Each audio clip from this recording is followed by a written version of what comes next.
ভারতের অর্থনীতির প্রায় ডুবন্ত অবস্থা। ইন্টারন্যাশনাল কমিটমেন্ট রাখবার জন্য অত্যন্ত লজ্জাজনক পদক্ষেপ সোনা বন্ধক রাখতে হচ্ছে। এই মতো অবস্থায় ভারতের অর্থনীতির দায়িত্ব পেলেন এমন একজন মানুষ, যিনি সেই সময় ভারতকে স্বপ্ন দেখালেন আত্মনির্ভর হওয়ার, স্বপ্ন দেখালেন অর্থনীতির দিক থেকেও ঘুরে দাঁড়ানো যায় এবং স্বাবলম্বী হওয়া যায়, এগিয়ে যাওয়া যায়। অত্যন্ত স্বল্পভাষী এই রিসার্চ স্কলারই পরবর্তীকালে হয়েছিলেন ভারতের প্রধানমন্ত্রী। তিনি আর কেউ নন, ডক্টর মনমোহন সিং। জন্মেছিলেন পরাধীন ভারতের পাঞ্জাব প্রদেশে। দেশ স্বাধীন হওয়ার পর তিনি এবং তার বাড়ির লোক ফিরে আসেন ভারতবর্ষে। অত্যন্ত সাধারণ বাড়িতে জন্মেও তার পড়াশোনার গতি কিন্তু রুদ্ধ হয়নি।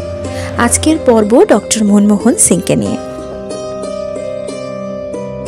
ছোট বয়সে মা মারা যান, তাই দাদু ঠাকুমার কাছেই মানুষ। গ্রামে ছিল না বিদ্যুতের আলো, কিন্তু তাতে তার পড়াশোনার গতি কিন্তু রুদ্ধ হয়নি।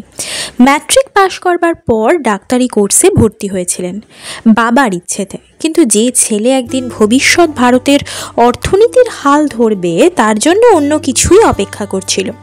তাই তিনি ডাক্তারি পড়া ছেড়ে দেন। সবসময় তার মনে প্রশ্ন আসতো, কোনো দেশ ধনী অথবা কোনো দেশ এত দরিদ্র হয় কি করে?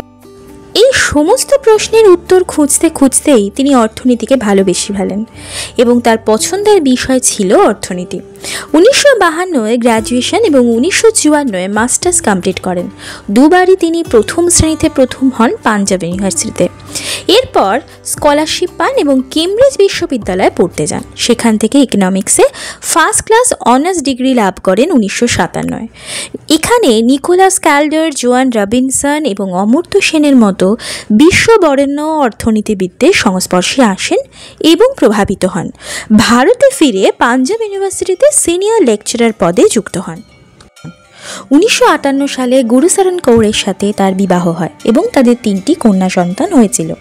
তিনি অর্থনীতি নিয়ে আরও পড়তে অক্সফোর্ড বিশ্ববিদ্যালয়ে যান 1960 সালে। এখানে নিউফিল্ড কলেজ থেকে ডিফিল ডিগ্রি লাভ করেন 1962-তে এবং দেশে ফিরে পাঞ্জাব ইউনিভার্সিটি প্রথমে, পরে দিল্লি স্কুল অফ ইকোনমিক্সে অধ্যাপক হন। এই সময় ইউনাইটেড নেশনের হয়ে কাজের সুযোগ পান। United nation conference and trade and development এমন একটি অর্গানাইজেশন যেখানে ওয়ার্ল্ড ট্রেডকে প্রমোট করা হয়। এর জন্য মনমোহন সিংকে আরও একবার দেশ থেকে দূরে যেতে হয়। 3 বছর কাজ করবার পর দেশে ফিরে আসেন আর দেশে ফিরে মিনিস্ট্রি অফ ফরেন ট্রেডের অ্যাডভাইজার পদে নিযুক্ত হন। 1972 সালে মিনিস্ট্রি অফ ফিনান্সের চিফ অ্যাডভাইজার পদে নিযুক্ত হন। এর কিছু সময় পরেই তার দক্ষতা এবং কার্যক্রমকে দেখে মিনিস্ট্রি অফ ফাইন্যান্সের সেক্রেটারি পদে তাকে দেওয়া হয়। এরও কিছু বছর পর 1982-তে তিনি অত্যন্ত গুরুত্বপূর্ণ দায়িত্বে নিজেকে দেখতে পান। রিজার্ভ ব্যাঙ্ক অফ ইন্ডিয়ার গভর্নর করা হয় তাকে। এই পদটি অত্যন্ত গুরুত্বপূর্ণ। ভারতের অর্থনীতিতে রিজার্ভ ব্যাঙ্ক অফ ইন্ডিয়ার গভর্নরের একটি গুরুত্বপূর্ণ ভূমিকা থাকে। এরপর তাকে প্ল্যানিং কমিশনের ডেপুটি চেয়ারম্যান করা হয়।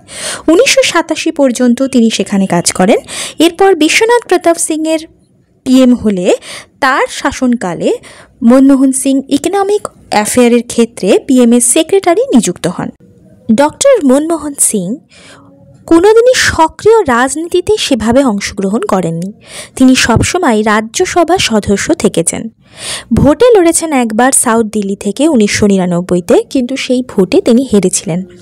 ভারতের রাজনীতিতে এরপরে বহু পরিবর্তন আসে। 2004 সালে ভারতের প্রধানমন্ত্রী হলেন তিনি।